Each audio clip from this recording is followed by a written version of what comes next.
tonight is 1,820. 1,818 yesterday, and it was 19. Um,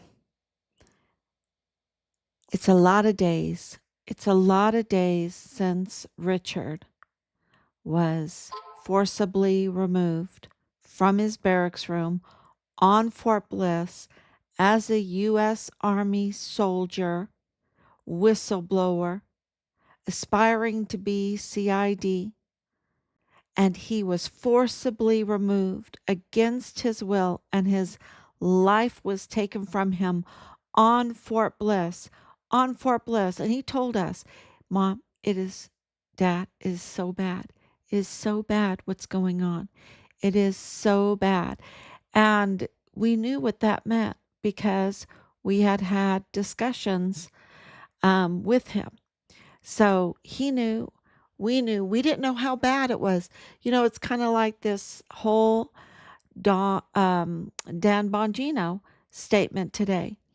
Um, it's bad, um, because in your lifestyle, in your life, in our life, in our family's life, that's how the enemy that are so dark, that are so evil, can take advantage of those that try to hit the mark every day in the right way, right? What is the chief end of man? To glorify God and enjoy Him forever. That is our aim every day, to glorify God and enjoy Him forever. This is our chief end. And so we're always trying to hit that mark. And other things just don't seem to matter to us, um, like it does to these very evil criminals who have a whole different, they have a whole different target. Our target is very different from their target, and their life is about criminal trafficking. Their life is about money laundering. Their life is about getting over on their husband or wife or their children, or what you would not believe. You would not believe what we have uncovered. It is it is so terrible. And that's why it's very easy for us to fight for life, to you know, e- be for children, right? To be for our military, before even getting in debt for our military, to for our country. Why do you think that we are over $37 trillion in debt? Because the evil people have said, "Oh, for the children, oh, for national security, oh, for this, oh, for that, oh, uh, because you might get sick, you might die, you might this, you might that." Uh, you know, they uh, they have misled with deception in order to commit grand theft larceny, and put our country in a bad state, and breach our national security, risk our national security. It is so clear, and their lifestyles. Look at Hunter Biden when he came on that interview, and ask yourself if he would have gotten away with that 10 years ago, 20 years ago, 30 years ago. No way, 50 years. No way would he get away with that. We have descended to a point where we tolerate something like that. There's people talking about him running for president. I mean, how gross, how disgusting, this vile and vulgar man, even though, he's calling out his own party, right? He's calling out his own party because that's not what matters to him. Loyalty doesn't matter to him.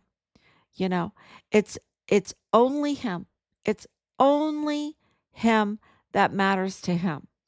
And that is very clear in that interview.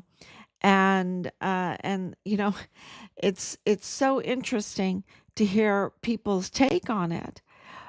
It's just unacceptable. Just unacceptable for those that care about the chief end of man, that care about hitting the mark of everything that is good and right in this world, right? That's what you try to aim for. Everything that is good and right in this world. Um, and even though it might interfere in your own happiness, in your own success, in your own um, uh, um, CV, I guess, your own aspiring um, dreams, right? Even if it doesn't match, you try to hit that mark anyway, and that's where faith comes in. Because you say, okay, I can put this aside because God knows the way. God knows the way through faith. I'm going to follow Him. I'm going to do what's right. I'm going to glorify God and enjoy Him forever. And He will bring the joy. He will bring the joy. And, there's that song, thank God for unanswered prayers, right? Thank God for unanswered prayers because you think, no, I have to do it this way because then this is how it's going to work out. And you force your way and you disregard God. You disregard what's good. You get greedy. You fall into a trap. And the next thing you know, you're totally miserable and everything falls apart. It doesn't work out the way you thought it would. And then you don't even like it. Maybe it's because of a degree or something, a job or something. If I just can get that job, and then you get in the job and you're like, I don't even like this. I don't even like this. And I've just disregarded God to get into this, and I don't even like it. So once you learn that lesson of, the chief and a man, then you understand that disregarding your own desires, your own thinking, your own solutions, but always trying to hit that mark becomes way more important. Hitting that mark, and it becomes a duty. It becomes a duty. It becomes, um, it becomes joy. It really becomes joy. Then you whistle while you work. You whistle while you wash dishes. You whistle while you clean your house. When you go to your job, everything seems better. Everything seems better. And that's why I've had so many people say, how can you do this? How can you be so strong? It's not my strength, it's God's strength, it's His timing. And at the beginning of this 5 years ago, I had no idea. We had no idea what the level of evil that was surrounding um, the the crime against our son. We had no idea the level of evil. We knew that it was a crime. We knew, and we knew it was big. And as time went by, it got bigger and bigger and bigger. And the crime, the evidence confirmed it got more and more diabolical, so evil. And so here we are at Dan Bongino. Dan Bongino, I've been following him for a long time, many years, and very successful with his Rumble, with his podcast, and all of that, and very true to MAGA, very true to making America great again. Um, and, I don't know about his personal life or anything. I do know that he knows about Richard. I do know that he cares about Richard's case. I know that. And so when he was made deputy for the FBI, champagne bottles popped in our house. Champagne bottles popped in our house because we knew that he knew. And he knows about Richard. He knows about El Paso. He knows about the Walmart mass shooting. He knows. But he's just a man, right? And he has to know the level of evil.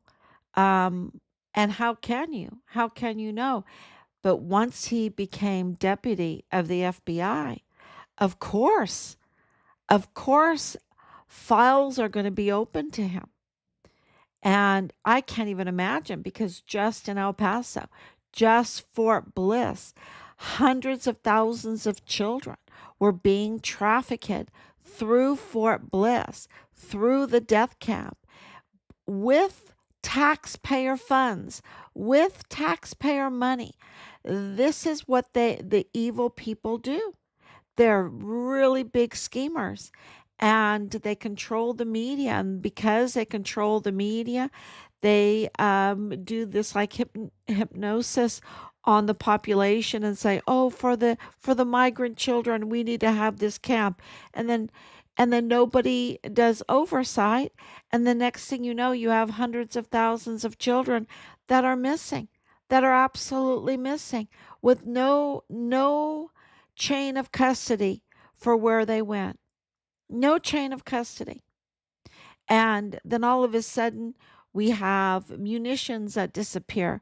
We have, uh, you know, all kinds of compromised tactics going into our barracks to weaken our military, which is a total national security risk. And it, when you dive into all of that, it gets so evil.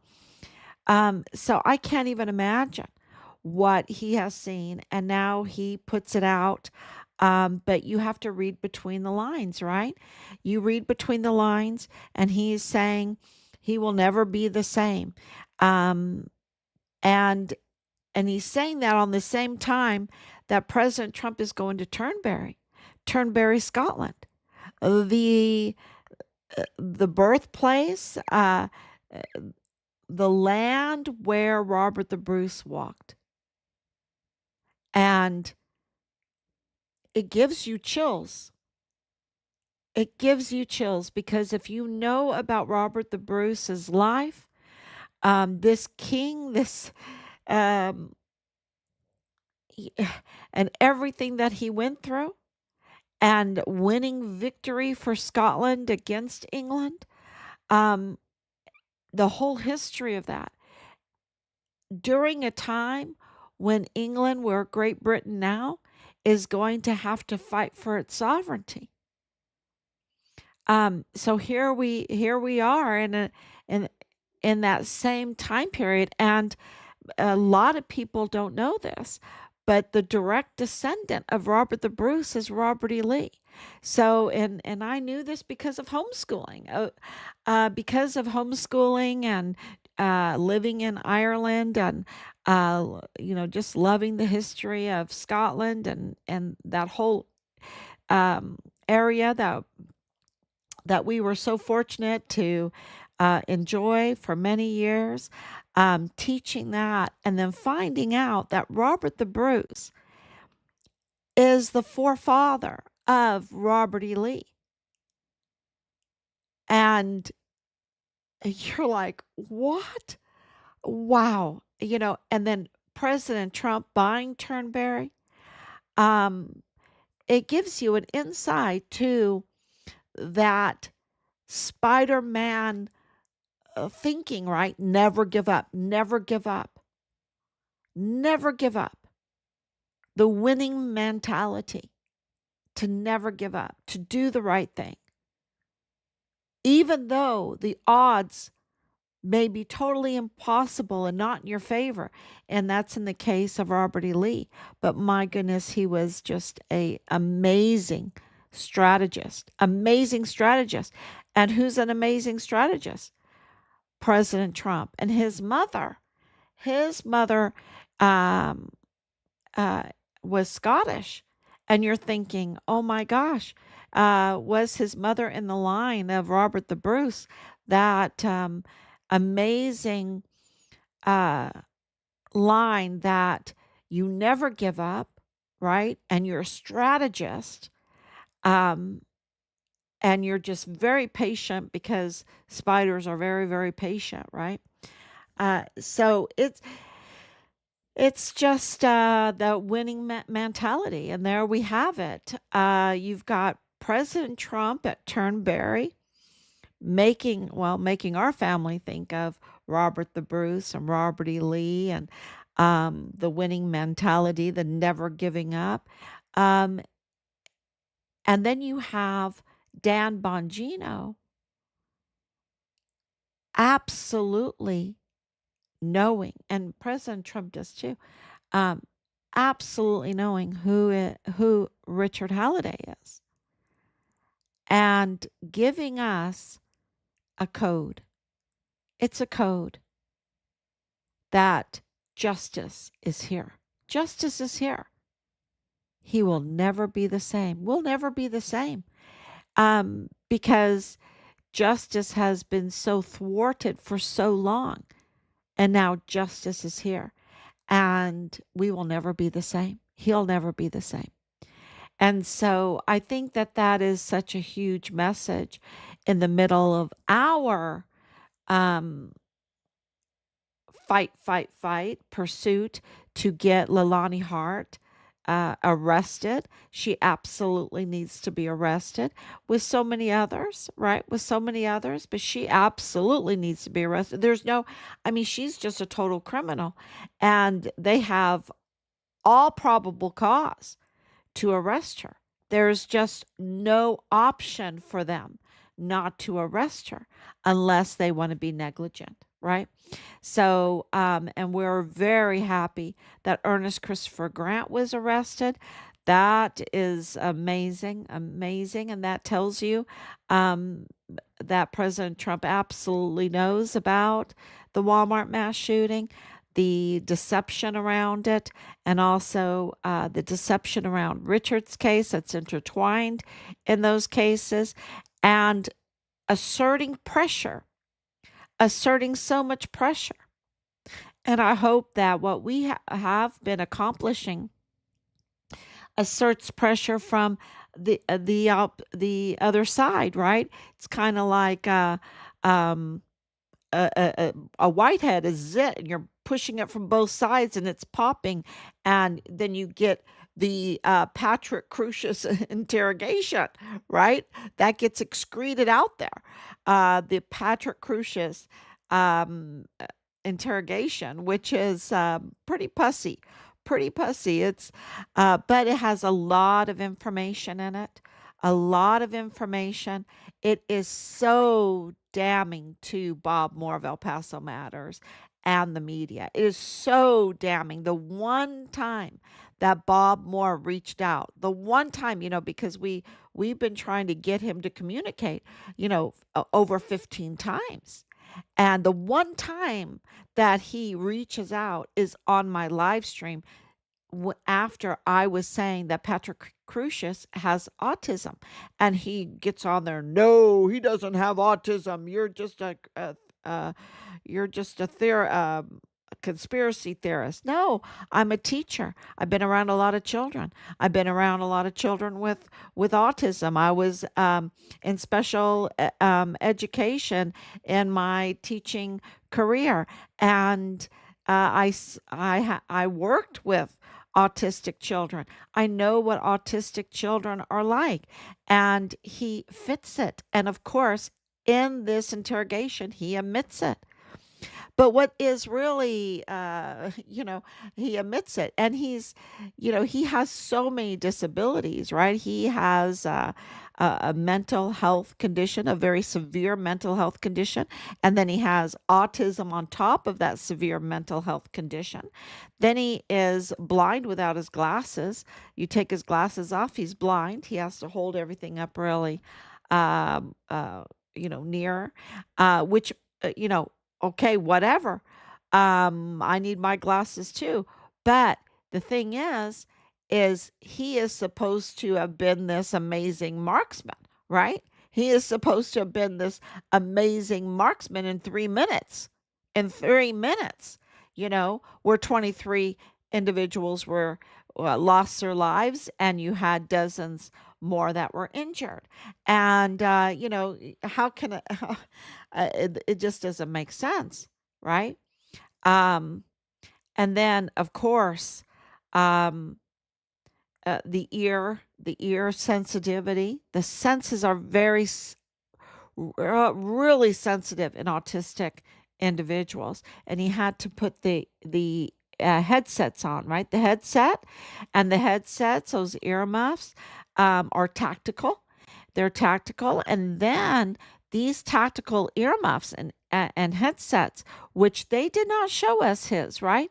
They did not show us. We didn't have a trial, but because I'm hearing in the military, they have comms in them. They have communication abilities. And so we see, even through that little bit of interrogation on that same day, that Patrick Crucius has so many cognitive problems that he has to be led, right? Because he's saying 4chan, 4chan, 4chan, 4chan. And his manifesto wasn't uploaded to 4chan, it was uploaded to 8chan. And so, they're leaving the room, they come back, and something happened, and they have to sneak in 8chan in there. But he's saying 8chan, I mean 4chan, 4chan, he's even spelling it out. Um, so something he it absolutely has to be led. This is not an interrogation. We've had many people. We're still waiting for more analysts to come back with this, uh, their um, their opinion on this interrogation, and everyone that we have gotten back, because we like to get many opinions. We like to get many opinions, and not one of them believes that Patrick Crucius could have acted alone. He has too many disabilities. He has fine motor coordination disabilities. He has eyesight disabilities. He has cognitive disabilities. He has hearing, sensory disabilities. He has all of those um, problems, and yet he has all the connections. He has all the connections, and in El Paso, he has connections in the DA's office. He has connections in the FBI office. He has connections in the Walmart mass shooting, as the Walmart cybersecurity. He has connections in the federal courthouse. He has connections in Texas Tech University Health Science Center. He has connections um, a- um, in the mental health. He has connections in the cartel. He has connections everywhere in the magistrate court. He has connections. They knew, and he has connections in the media, and they absolutely covered for him for 6 years, while taxpayers had to pay millions and millions of dollars, and that the election was absolutely affected. The election in El Paso was absolutely affected by the narrative. This narrative that divided races, right? Because they said it was racist. They said it was white supremacy. It said it was a hate crime. And absolutely no way, no way. The major target was a German national, Alexander Gerhard Hofmann-Roth. And of course, there were many others, but I'm just saying this was a cartel hit. This was the cartel getting rid of their risks. This cartel tied a group because there were audits going on, because Richard was reporting he was a whistleblower. There were audits going on. There was investigations going on, which included investigating in that Silla Vista Walmart, because it was, everyone knows, if you're in El Paso, that Walmart is the Walmart that has the biggest cartel presence in there. And you can look in just in the news, you can see that it was Walmart was being investigated for money laundering using gift cards and their banking, their financial system. And so, yeah, they wanted to divert attention from their investigations. They wanted to divert attention so that they could keep their cartel tied activities going, their network. And of course, Richard was a whistleblower for that. They had to silence him. And then they used Patsy. They used Patsy as a Patsy because he's part of them, right? He is part of the El Paso cartel tied criminal network. And they used him as much as they could. If they could have, he wasn't even supposed to live through it. And this whole um, 4chan manifesto, his motives for the manifesto was not what they wanted. It was not uploaded on 4chan. It was uploaded on 8chan. He kept saying 4chan. He didn't know what it said. He absolutely said he didn't want the media to think that he was a white supremacist because that's like their default. Um, it's so damning for the narrative that Bob Moore put out there. It really is. It's very good to get this truth excreted out, right? We need to excrete it out. We need to add that pressure. And Dan Bongino just did that with this post that everyone's talking about, where he's saying, "Oh, I'm never going to be the same." They're like, "Oh, what is this so awful? What is it so awful?" Well, it is a weaponization of our law enforcement, of our intelligence community, of our judicial system, of our military to do harm, um, to our country. It is treason. It really is treason because we have been at war. We have been at war. We've been at war, and they're just while we are deployed and everything, they are committing these crimes. So we'll see what happens with Obama. I hear more and more pressure is on the Clintons. It looks like the Clintons um, might get their indictment. Um, so everything is uh, really interesting, and $1.2 billion for Fort Bliss for this migrant. That seems like a lot of money to me. I don't like that. I don't like that at all. We'll see how that deal gets handled because, uh, yeah, we don't want another death camp, right? We don't want. This is like a deportation, right? A deportation is kind of like Alligator, Alcatraz down there in Florida. So, we have our eyes open. We have our eyes open on Chihuahua, Mexico. We have our eyes open in Washington, D.C. We have our eyes open in El Paso. And, we're coming out with more and more evidence all the time because that's our duty. That's our duty. That is the chief end of man, to glorify God and enjoy Him forever, to not let this kind of criminal behavior dominate our country, right?